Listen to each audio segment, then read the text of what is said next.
Братишка! Братишка! Как поспал, братишка?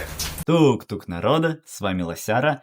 И знаете, у меня слов не хватит, чтобы описать, насколько сильно я обожаю первый Зверополис. Яркий, теплый, добрый, учащий миру и дружбе. Этот мультфильм вдохнул новую жизнь в студию Дисней, обеспечив его создателю, Байрону Ховарду, славу и известность на долгие годы вперед.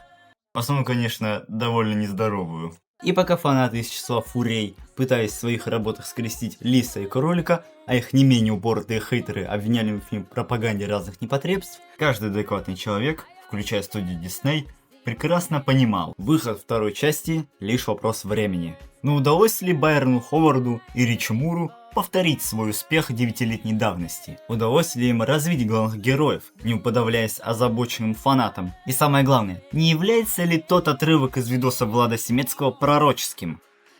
Давайте разбираться! Кстати, драфт этого сценария писался 26 ноября.